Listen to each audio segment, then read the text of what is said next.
जैसे जैसे चुनाव की तारीख नज़दीक आती है, दल बदलुओं की संख्या बढ़ क्यों जाती है? कोई भी राजनीति में आता है तो भजन कीर्तन करने तो नहीं आता है। ताज़ा उदाहरण पप्पू यादव का है कि न घर के रहे न घाट के रहे। इनफैक्ट 4 लाख वोट से जीते थे और वो आदमी को टिकट नहीं दिया गया।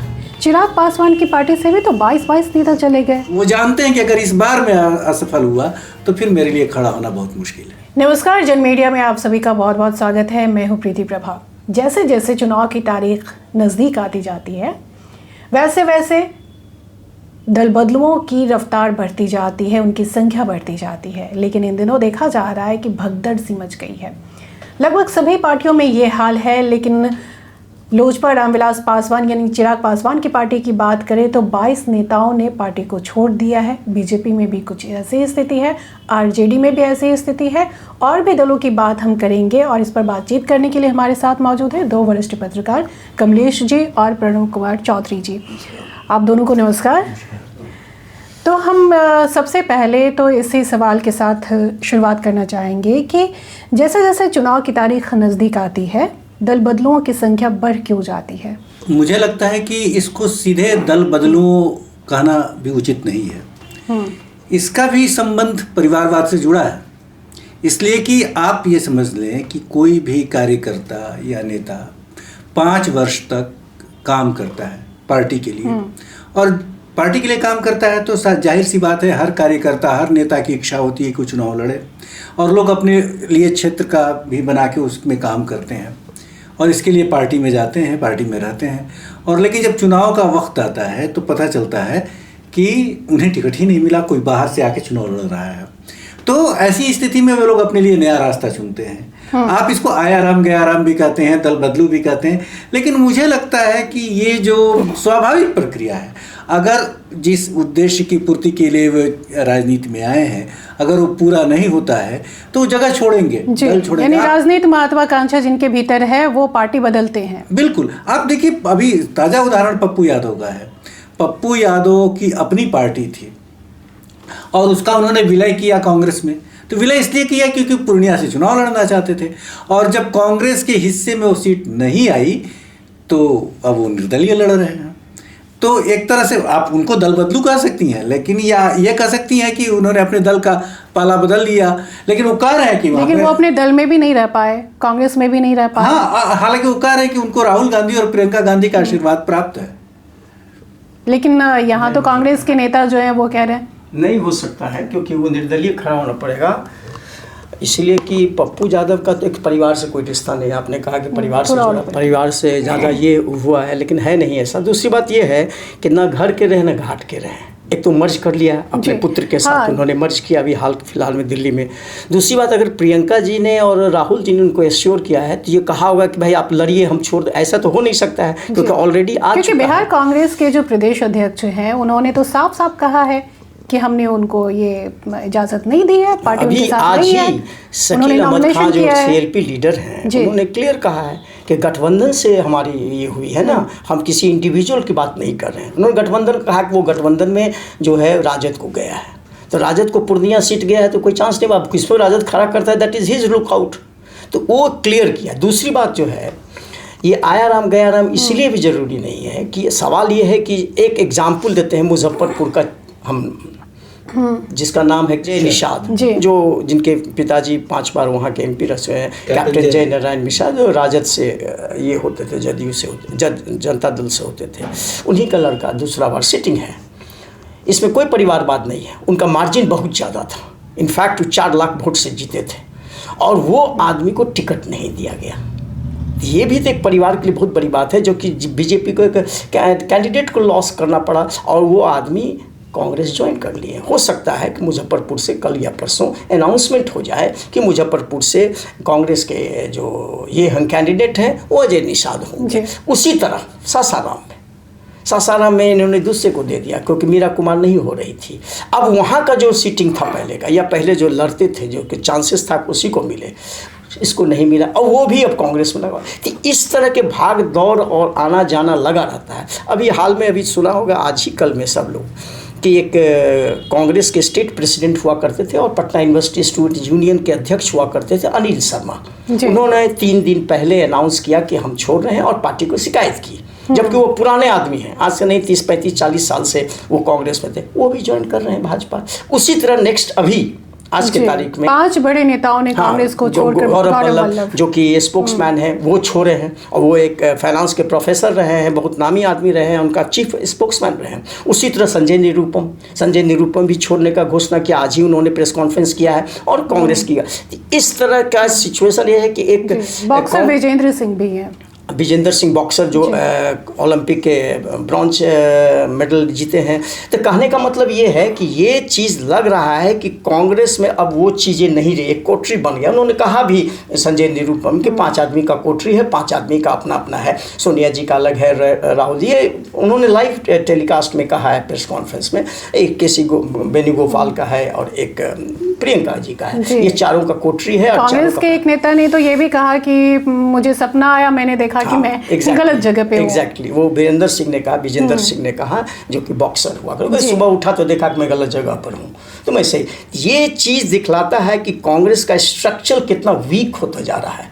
ये मैं सिर्फ बिहार की बात नहीं, एक नेशनल फेनोमेना हो गया। इसके पहले जिंदल ज्वाइन किए, बहुत सारे लोग ज्वाइन किए, उसका नाम नहीं लेना चाहता हूँ, लेकिन आजकल के 2-3 दिन के अंदर का जो डेवलपमेंट है वो ये शो करता है कि कांग्रेस में स्ट्रक्चर कितना लूज हो गया है, और उसके कारण कांग्रेस को भोगना पड़ेगा हर जगह पर, क्योंकि उनका स्ट्रक्चर ग्राउंड लेवल पे बहुत कम है। जी, मैं इसे लेकर कमलेश जी आपसे सवाल पूछना चाहती हूँ कि जिस तरह से प्रणव जी ने कहा है कि कांग्रेस कमज़ोर होती जा रही है, इस वजह से नेता जो है छोड़ रहे हैं, पार्टी से दूसरी पार्टी में जा रहे हैं, लेकिन बीजेपी के अंदर एक ज्वाइनिंग कमेटी बनाई गई है। चुनाव से पहले ज्वाइनिंग कमेटी ने एक अभियान चलाया है कि आओ और टिकट पाओ। आपको नहीं लगता है कि इस अभियान का असर भी हो सकता है? क्योंकि ANI ने पिछले दिनों एक रिपोर्ट जारी की है, एक सर्वे किया है कि 1 लाख से ज़्यादा कांग्रेस कार्यकर्ता बीजेपी को ज्वाइन कर चुके हैं। तो क्या इस अभियान का असर है, या फिर आपने जो कहा कि ये परिवारवाद का असर, प्रणव चौधरी जी कहते हैं कि जनता पर नहीं पड़ने वाला है, लेकिन आपकी बातचीत से लगता है जनता पर पड़े ना पड़े, लेकिन पार्टी के भीतर तो जरूर इसका असर पड़ रहा है। और मैं जिस ज्वाइनिंग कमेटी की बात कह रही हूँ, उस ज्वाइनिंग कमेटी के तहत तो आओ और टिकट पाओ ये अभियान चलाया जा रहा है, और बाहर से जो लीडर्स आ रहे हैं वो टिकट के लोभ में आ रहे हैं और उनको टिकट दिया भी जा रहा है। लेकिन एक खास वर्ग जो है, एक खास लीडर जो है, जो कार्यकर्ता है बीजेपी के भीतर, जिनको टिकट चाहिए, जो वर्षों से काम कर रहे हैं, उनके भीतर भी नाराजगी देखी जा रही है। बिल्कुल, आप देखिए, ऐसा नहीं, कांग्रेस में अगर भगदड़ मची है और कांग्रेस के बड़े बड़े और सीनियर नेता जा रहे हैं भाजपा में या दूसरे दलों में, जैसे संजय निरुपम के बारे में चर्चा है कि शायद वो शिवसेना शिंदे गुट के साथ जा सकते हैं, लेकिन मैं ये कह रहा हूँ कि आप ये मान लें, ये जान लें कि कोई भी राजनीति में आता है तो भजन कीर्तन करने तो नहीं आता है।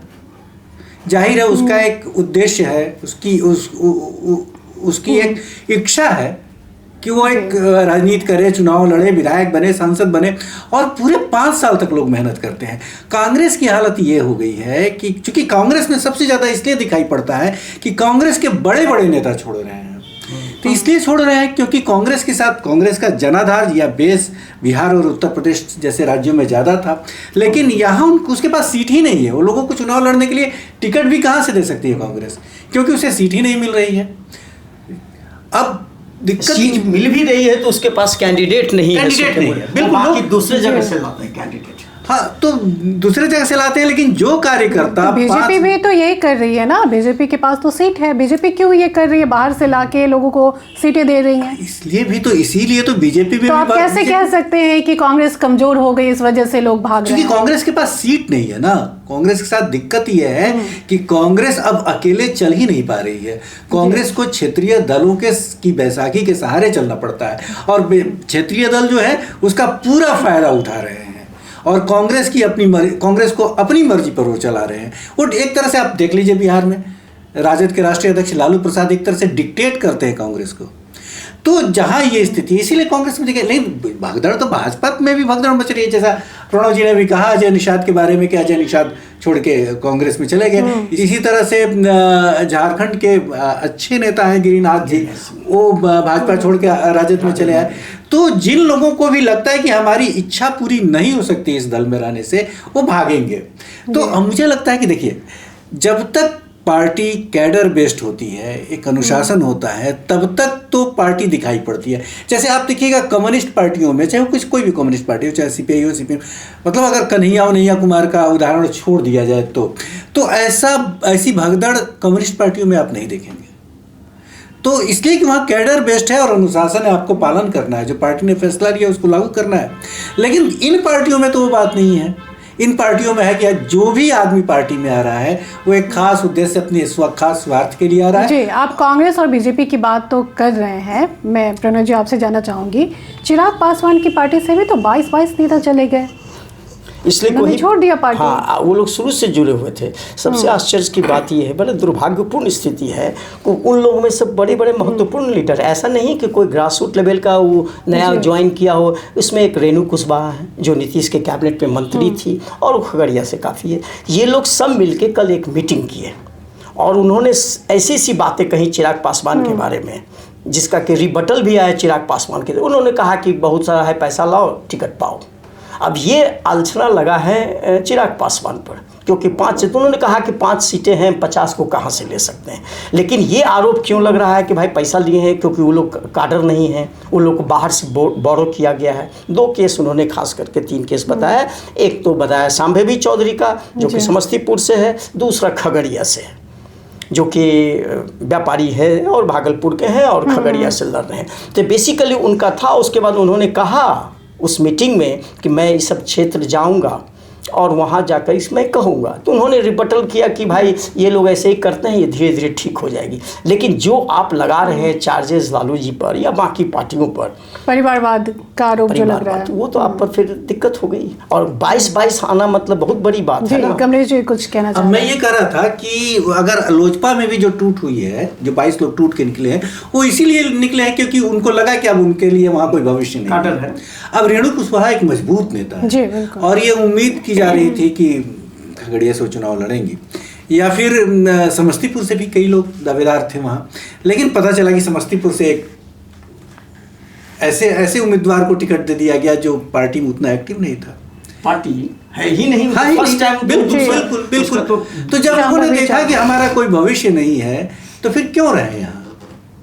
तो ये एक बात है कि जब भी आप चुनावी राजनीति में प्रवेश करते हैं या चुनावी राजनीति में जो भी दल हैं, तो उनके कैडरों के साथ या उनके नेताओं के साथ ये संभावना रहती है कि अगर उन्हें उनके स्वार्थ की पूर्ति नहीं होगी, उनकी इच्छाओं की पूर्ति नहीं होगी, अगर उनको लगेगा कि हमारा कैरियर यहाँ संकट में है, तो आपके साथ नहीं रहेंगे, आपका झोला नहीं ढोएंगे। और सबसे बड़ी बात यह है कि इन लोगों को कॉन्फिडेंस में चिराग जी नहीं रखे। अगर 22 को बुला के बैठा लेते, कहते ये समस्या है, इन लोगों ने कहा कि हमको डार्क में रखा। वो सब सोचे तो हमको मिलेगा, वो चीज़ें इन्होंने ट्रांसपेरेंसी नहीं, आपसी तालमेल नहीं, कम्युनिकेशन गैप है ह्यूज। उसको लगा कि डिस्कस करें, सडनली उन्होंने नाम एक फ्लोट कर दिया समस्तीपुर के लिए और उसके लिए खगड़िया के लिए। इन लोग को लगा कि हम लोग दिन रात बैठ के मेहनत कर रहे हैं, कोई मैनेजमेंट कमेटी है, कोई वो कमेटी है, कोई जनरल सेक्रेटरी था, तो उसको लगा कि हम लोग शेयर नहीं करके हम लोग भी उसी तरह देख रहे हैं जैसे मीडिया में रिपोर्ट आ रही है। तो ये एक हमको लगता है कि पूरे पार्टी का जो एक स्ट्रक्चर है उसके लिए बड़ा दिक्कत हो जाएगी। आने वाले समय में देखना है कि क्या परफॉर्मेंस रहता है उनका। संजय निरुपम जी के साथ भी तो वही हुआ। संजय निरुपम जी मुंबई के जिस सीट से लड़ना चाहते थे, गठबंधन में वो सीट चली गई शिवसेना उद्धव ठाकरे को।